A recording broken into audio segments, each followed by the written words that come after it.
from any level of play, I think, even if we do laugh a bit.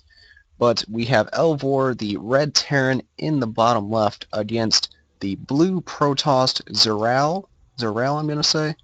Anyways, again, going back to that point, when I say that we might laugh, it's not because we're being mean, it's because of things that we've probably seen ourselves doing beforehand.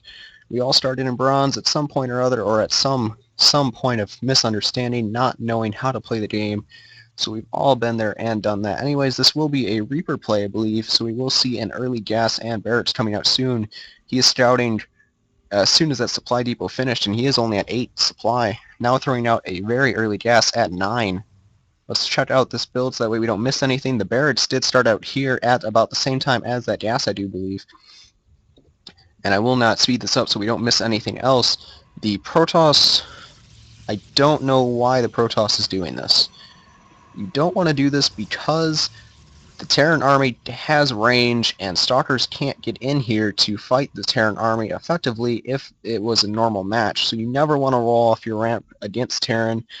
These Reapers, though, it will definitely make for a different game.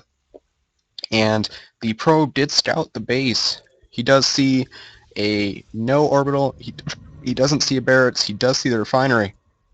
If this was a high-level match, he would definitely know that Proxy Reapers are coming his way. So many SCVs being pulled. I'm not too sure why, but maybe it is all part of the plan.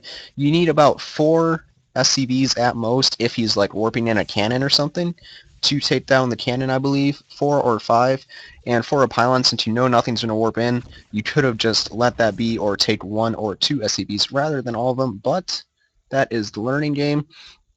Sending the Reaper to the wrong location, not doing a great job of scouting. To be perfectly safe, you could have put those closer to the center, just so that way you know, regardless of where they go, they could move out to the base in time. He's getting out a second Reaper, and this should do a decent amount of damage if it indeed does get into the Protoss space, throwing down a Forge as well as Zealot, and a Zealot can be infinitely kited by those Reapers because they have such a fast speed, and they actually do a decent amount of damage. Even though they only have 4 damage, they do 2 attacks at a time, allowing them to do a severe amount of damage to anything that they can kite, those Zealots definitely being on that list. So we see them jumping up now, and they will get into the main base of the Protoss. A cannon going down somewhere. Where is that cannon going down? Cannon going down at a very, very random location. And now these probes will come out, or will die to the Reapers. The Zealots trying to get in there, but the Reaper micro too strong, and they will infinitely kite these Zealots. The Protoss has enough to get a Stalker out and could Chrono Boost it out, but apparently he refuses to do that. More Reapers should be on the way. I know that we saw them being created at some point or another. They are just not rallied there, but it doesn't look like he will even need those because of the Reaper regeneration as well as the kiting that he is doing. Very strong against these early units of the Protoss, even though if he did have a Stalker, this would be a very bad position for the Terran to be committing so much to this.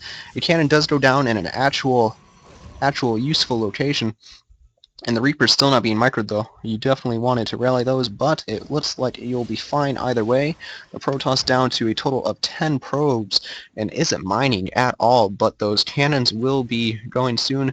A Stalker is on the way as well, so the Protoss is behind, isn't mining still for some reason, even though that cannon is going, and you could honestly just try to fly in here and go around the side of that cannon, or like this one goes.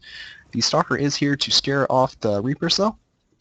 2 more being made, and these 2 finally being brought up to the front. Hopefully that rally point was set. It looks like it was. Good on ya.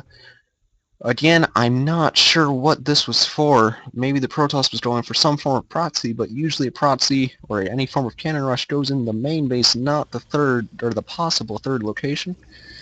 Either way, we will see the Reaper production has stopped, but the Protoss can't get out of his base anytime soon until he makes a decent another Stalker or two to fend off these Reapers.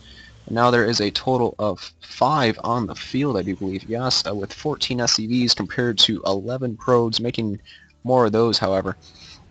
And he will jump in here, and I think he can take the Stalker with that many. Yes, he can. I will slow this back down.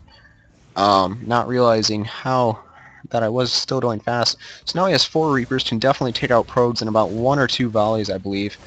So the Protoss just leaves at that point. There's not much he can do.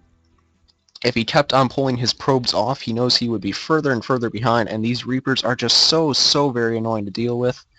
That was a very good rush build from the Terran, from Elvewar. Um, we can look at that. There was a 8 depot, an 8 refinery, and an 8 or 9 barracks, I believe. And that will allow you to get those fast Reapers. Probably could have used a little bit of better scouting or put it in a more open position for not to allow it to be scouted, but in case that the Protoss was down here, for example. But live and learn, and this time he definitely lived. He let this go on. The Protoss not responding accordingly. Needed to see what was outside of his base. But anyways, good job for Elvewar. Thank you for sending that build and that replay in.